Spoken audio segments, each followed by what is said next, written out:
முக்கிய செய்தி, வங்கதேச பிரதமர் ஷேக் ஹசீனா பதவி விலகியதாக தகவல் வெளியாகியிருக்கிறது. டாக்கா அரண்மனையை விட்டு ஷேக் ஹசீனா வெளியேறிவிட்டதாகவும் அதிர்ச்சி தகவல் வெளியாகியிருக்கிறது. வங்கதேச பிரதமருக்கு எதிராக அந்நாட்டில் போராட்டம் வெடித்திருக்கக்கூடிய நிலையில் வங்கதேசம் முழுவதும் ஊரடங்கு உத்தரவு நடைமுறைப்படுத்தப்பட்டுள்ள நிலையில் அந்நாட்டு பிரதமர் ராஜினாமா செய்திருப்பதாக தகவல் வெளியாகியிருக்கிறது. அரசுக்கு எதிரான போராட்டம் வங்கதேசத்தில் வலுத்துள்ள நிலையில் அந்நாட்டின் பிரதமர் ஷேக் ஹசீனா நாட்டை விட்டு வெளியேறியிருப்பதாக தகவல் வெளியாகியிருக்கிறது. டாக்கா அரண்மனையை விட்டு ஷேக் ஹசீனா வெளியேறிவிட்டதாகவும் அதிர்ச்சி தகவல் வெளியாகியிருக்கிறது. கூடுதல் விவரங்களை வழங்குவதற்காக செய்தியாளர் நந்தினி இணைப்பில் காத்திருக்கிறார். நந்தினி, இது குறித்த மேலும் தகவல்கள். வணக்கம். வங்கதேச பிரதமர் பதவி விலகியதாக தற்போது தகவல் என்பது வெளியாகியிருக்கிறது. வங்கதேச பிரதமர் ஷேக் ஹசீனா பதவி விலகியதாக தகவல் என்பது வெளியாகியிருக்கிறது. டாக்கா அரண்மனையை விட்டு ஷேக் ஹசீனா வெளியேறிவிட்டதாகவும் அதிர்ச்சி தகவல் என்பது தற்போது வெளியாகியிருக்கிறது. வங்கதேசம் முழுவதும் ஊரடங்கு உத்தரவு நடைமுறைப்படுத்தப்பட்டுள்ள நிலையில் மீண்டும் வன்முறை என்பது அங்கு வெடித்து தொடங்கியிருக்கிறது. அரசுக்கு எதிரான போராட்டம் வலுத்துள்ள நிலையில் சகோதரியுடன் பிரதமர் ஷேக் ஹசீனா நாட்டை விட்டு வெளியேறி இருப்பதாக தற்போது அண்மை தகவல் என்பது வெளியாகியிருக்கிறது. குறிப்பாக பிரதமர் ஷேக் ஹசீனா பதவி விலக கோரி வங்கதேசத்தில் மாணவர்கள் நேற்று நடத்திய போராட்டத்தில் போலீசார் உட்பட 98 பேர் உயிரிழந்திருக்கிறார்கள்.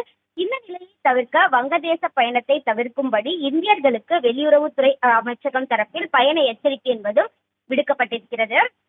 இந்தியர்கள் மிகுந்த எச்சரிக்கையுடன் இருக்கும்படி கேட்டுக் கொள்ளப்பட்டிருக்கிறார்கள். அது மட்டுமல்லாமல் உதவி எண்களும் அறிவிப்பாக வெளியிடப்பட்டிருக்கிறது. இந்த நிலையில்தான் அங்கு ஊரடங்கு உத்தரவு பிறப்பிக்கப்பட்டிருக்கக்கூடிய நிலையில் அரசுக்கு எதிராக போராட்டம் வலுத்திருக்கக்கூடிய நிலையில்தான் தன்னுடைய சகோதரியுடன் வங்கதேச பிரதமர் ஷேக் ஹசீனா வெளியேறி இருப்பதாகவும் பதவி விலகியதாகவும் தற்போது அண்மை தகவல் என்பது வெளியாகியிருக்கிறது. டாக்கா அரண்மனையை விட்டு பிரதமர் ஷேக் ஹசீனா வெளியேறிவிட்டதாக அதிர்ச்சி தகவல் என்பது வெளியாகியிருக்கக்கூடிய நிலையில் வங்கதேச முழுவதும் ஊரடங்கு உத்தரவு நடைமுறைப்படுத்தப்பட்டிருக்கக்கூடிய நிலையில் வன்முறை என்பது அதிகரித்திருக்கக்கூடிய நிலையில்தான் தற்போது வங்கதேச பிரதமர் தன்னுடைய சகோதரியுடன் நாட்டை விட்டு வெளியேறியதாக தகவல் வெளியாகியுள்ளது குறிப்பிடத்தக்கது. தாங்கள் வழங்கிய தகவல்களுக்கு நன்றி நந்தினி.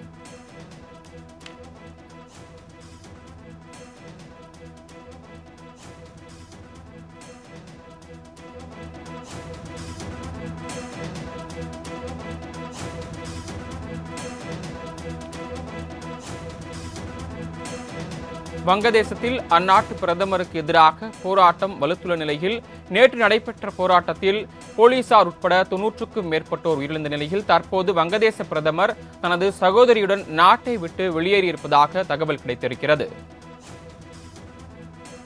வங்கதேசம் முழுவதும் ஊரடங்கு உத்தரவு நடைமுறைப்படுத்தப்பட்டுள்ள நிலையில் மீண்டும் வன்முறை அங்கு வெடித்திருக்கிறது. அரசுக்கு எதிரான போராட்டம் வலுத்துள்ள நிலையில் சகோதரியுடன் பிரதமர் ஷேக் ஹசீனா நாட்டை விட்டு வெளியேறியிருப்பதாக தகவல் வெளியாகியிருக்கிறது. அதே நேரத்தில் இன்னும் சற்று நேரத்தில் வங்கதேச ராணுவ தளபதி செய்தியாளர்களை சந்திக்க இருப்பதாகவும் தகவல் கிடைத்திருக்கிறது.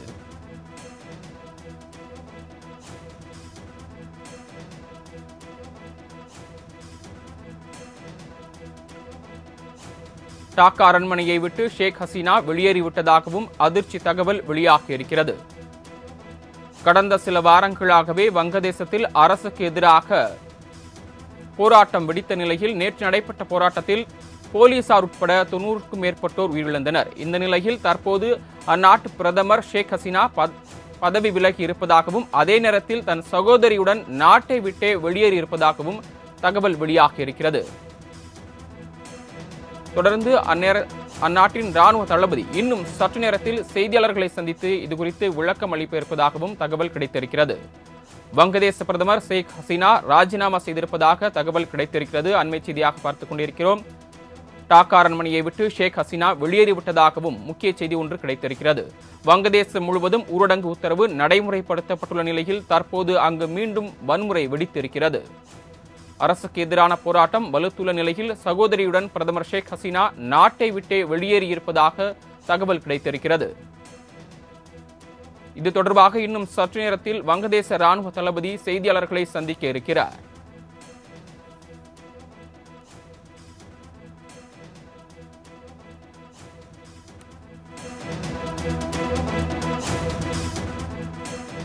வங்கதேச பிரதமர் ஷேக் ஹசீனா பதவி விலகியிருப்பதாக தகவல் கிடைத்திருக்கிறது. முக்கிய செய்தியாக பார்த்துக் கொண்டிருக்கிறோம். வங்கதேசம் முழுவதும் ஊரடங்கு உத்தரவு பிறப்பிக்கப்பட்டுள்ள நிலையில் தற்போது அங்கு வன்முறை வெடித்திருக்கிறது.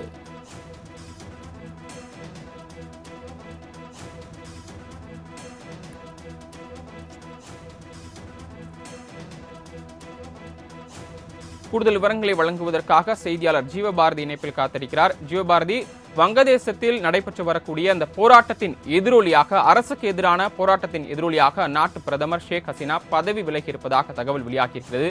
தற்போது அந்த நாட்டில் இருக்கக்கூடிய நிலவரம் என்ன? ஷேக் ஹசீனா வெளியாகி இருப்பதாகவும் பதவி விலகி இருப்பதாகவும் அந்நேரத்தில் தனது சகோதரியுடன் நாட்டை விட்டே வெளியேறி இருப்பதாகவும் தகவல் கிடைத்திருக்கிறது. இது குறித்தும் விவரங்களை பதிவு பண்ணலாம்.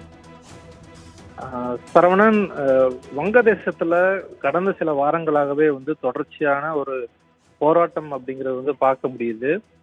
வங்கதேசத்தினுடைய சுதந்திர போராட்டத்திற்கு பங்கேற்ற தியாகிகளுக்கான அந்த வாரிசுகளுடைய அந்த குடும்பங்களுக்கு கிட்டத்தட்ட ஒரு 30% இடஒதுக்கீடு வழங்குறதுக்கான அந்த எதிர்ப்பு அந்த போராட்டமானது தொடர்ச்சியா நடந்துட்டு வந்துச்சு.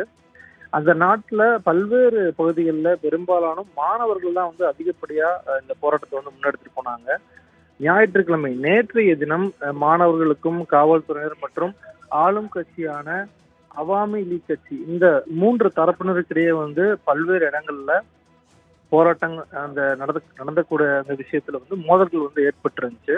அந்த மோதல் வன்முறை சம்பவங்களா வெடிக்கவும் நேற்றைய தினம் மட்டுமே கிட்டத்தட்ட ஒரு 100க்கும் மேற்பட்டோர் உயிரிழந்திருந்தாங்க. 100க்கும் மேற்பட்டோர் படுகாயமடைஞ்சிருந்தாங்க. இந்த நிலையில தான் இந்த வங்கதேசத்தினுடைய இந்த ஆட்சி ஒரு முடிவுக்கு வர்றதுக்கான ஒரு சூழல் ஏற்பட்டிருக்கு. கடந்த 15 ஆண்டுகளாக வங்கதேசத்தை ஷேக் ஹசீனாவினுடைய அவாமி லீக் கட்சியானது தொடர்ச்சியா ஆட்சி செஞ்சுட்டு வந்துட்டு இருந்தாங்க. இந்த நிலையில தான் அங்க இன்று காலை முதல் மாணவர்களுடைய போராட்டமானது வங்கதேசத்தினுடைய தலைநகரான டாக்காவை நோக்கி வந்திருக்கு. அது மட்டும் இல்லாம இந்த போராட்டமானது பிரதமர் மாளிகையை ஒட்டி வரவும் பிரதமர் ஷேக் ஹசீனா அவர்கள் எந்த விதமான முன்னேற்படும் இல்லாமல் திடீரென அந்த நாட்டினுடைய முக்கியமான பகுதியா இருக்கக்கூடிய டாக்காவில் இருந்து வெளியேறி இருப்பதாக தகவல்கள் வெளியாயிருக்கு. குறிப்பிட்டு அவங்களுடைய அந்த குடும்பத்தை சார்ந்தவர்களோட சேர்ந்து அந்த வெளியேறுதல் நிகழ்வானது நடந்திருக்கு. முன்பாக அந்த நாட்டினுடைய இராணுவம் ஷேக் ஹசீனா அவர்களை இந்த பதவியிலிருந்து ராஜினாமா செய்ய கோரி ஒரு முக்கியமான அவர்களிடம் அறிவித்து இருப்பதாகவும் சொல்லப்பட்டிருக்கு. இந்த நிலையில தான் அந்த அவங்க ஒரு வீடியோ ரெக்கார்ட் பண்ணிட்டு அதன் பிறகாக ஒரு வெளியேறணும், நான் இந்த ஆட்சியை ராஜினாமா செய்ய போறேன் அப்படின்ட்டு ஒரு முயற்சி எடுத்திருக்காங்க. ஆனா அந்த முயற்சி கை கொடுக்காத நிலையில தான் இந்த ஒரு வெளியேற்றமானது நடந்திருக்கு. இந்திய நாட்டுக்கு மிக அருகில் இருக்கக்கூடிய ஒரு மிக முக்கியமான நாட்டுல இத்தகைய ஒரு போராட்டம் நடந்திருக்கு. அப்படிங்கும் போது இது இந்தியா எப்படி அடுத்தடுத்த காலகட்டங்கள்ல கையாள போறாங்க அப்படிங்கிற ஒரு மிகப்பெரிய பிரச்சனை இருக்கு. வங்கதேசத்துல இந்த தொடர்ச்சியான வன்முறையின் காரணமாக இந்தியர்கள் அங்க பலரும் பாதிக்கப்பட்டிருந்தாங்க அப்படிங்கிற விஷயமும் நம்மளால பார்க்க முடியுது. அதற்காக இந்திய அரசு தரப்பிலிருந்து உதவி எண்கள்லாம் வெளியிட்டு இருந்தாங்க. உலகம் முழுவதும் பல்வேறு நாடுகள்ல இந்த ஒரு ஆட்சியானது தொடர்ச்சியாக இராணுவம் கைப்பற்றிட்டு வரக்கூடிய நிலையில தற்போது வங்கதேசத்துல இராணுவ ஆட்சி வர்றதுக்கான அதிகப்படியான ஒரு சூழல் இருக்கு. இந்த சூழலை நிச்சயமாக இந்தியாவுக்கு ஒரு மிகப்பெரிய ஒரு பாடமாக இருக்கிறதுக்கான வாய்ப்புகள் இருக்கு. ஷேக் ஹசீனா அவர்கள் இந்தியாவில் தஞ்சம் புகுந்திருப்பதாக தகவல்கள் வந்திருக்கு. அதாவது தெற்கு கொல்கத்தால அவங்க தங்கி இருக்கிறதுக்கான வாய்ப்புகள் அதிகமா இருக்கு அப்படிங்கிறது தான் தற்போது கிடைத்திருக்கக்கூடிய ஒரு மிக முக்கியமான தகவலா இருக்கு.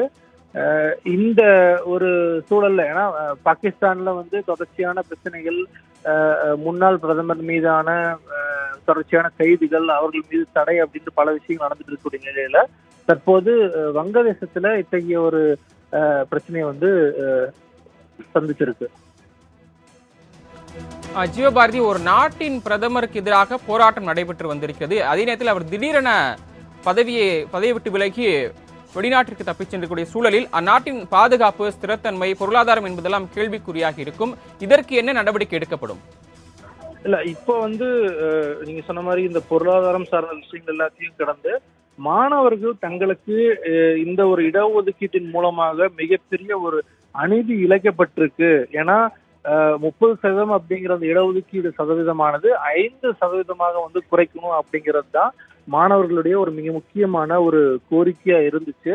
இந்த ஒரு பிரதமர் வந்து நாட்டை விட்டு வெளியேறியிருக்காங்க அப்படின்னா நிச்சயமாக பொருளாதாரத்திலிருந்து, சட்ட ஒழுங்கிலிருந்து எல்லாமே மிகப்பெரிய ஒரு பிரச்சனையாக தான் இருக்கும். அதை வந்து சரி செய்யறதுக்கு அங்க இருக்கக்கூடிய இந்த ராணுவ தளபதிகளோ இல்ல மற்ற எதிர்க்கட்சியில் இருக்கக்கூடிய நபர்கள் ஏதாவது அவங்களோட கைகோர்த்து கொண்டு அந்த பிரச்சனைக்கான ஒரு தீர்வு எட்டுறதுக்கான வாய்ப்புகள் இருக்கலாம். பட் ஆனா இப்போதைக்கு அந்த ராணுவத்தினுடைய கட்டுப்பாட்டுல தான் வந்து இந்த வங்கதேசமானது வந்து இருக்கு. இன்னும் சற்று நேரத்துல அந்த வங்கதேசத்தினுடைய ராணுவ தளபதி அந்த நாட்டு மக்களிடையே வந்து தொலைக்காட்சியில தோன்றி உரையாற்ற இருக்காரு. அந்த உரையாற்றின் போது என்ன மாதிரியான விஷயங்கள், எதற்காக இத்தகைய ஒரு சூழல் வந்து நாடு சந்திச்சிருக்கு உள்ளிட்ட பல்வேறு விஷயங்களை வந்து அதுல வந்து குறிப்பிட்டு பேச இருக்காரு. ஸோ இனி வரக்கூடிய காலகட்டங்கள்ல தான் வங்கதேசத்தினுடைய ஒரு நிலைமையானது எப்படி இருக்க போகுது அப்படிங்கிறது வந்து தெளிவா தெரியும்.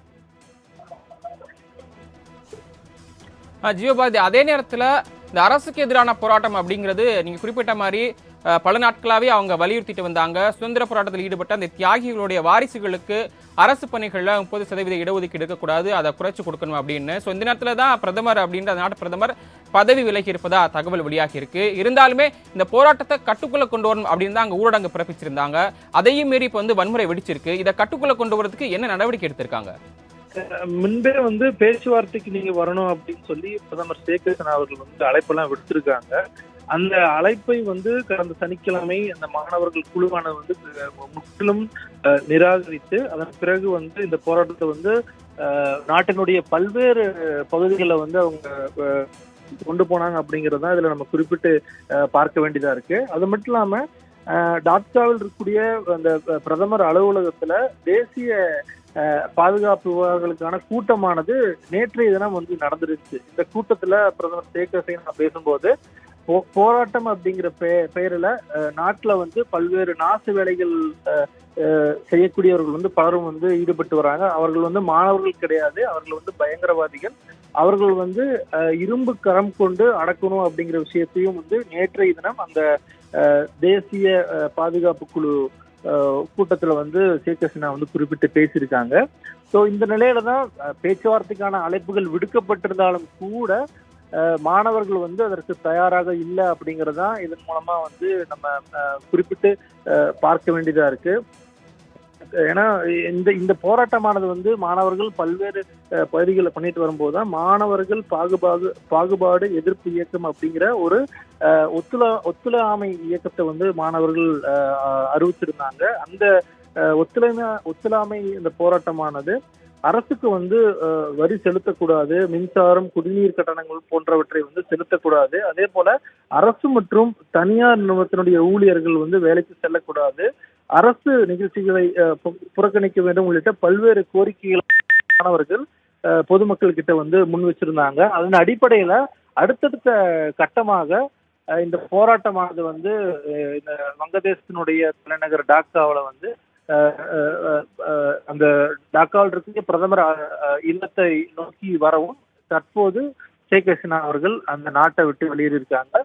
பெரும்பாலும் இந்தியாவில வந்து தஞ்சம் பூந்திருப்பாங்க அப்படிங்கிறது தான் தற்போது வந்திருக்கக்கூடிய ஒரு தகவலா இருக்கு. தங்களது தற்போதைய தகவல்களுக்கு நன்றி ஜீவபாரதி.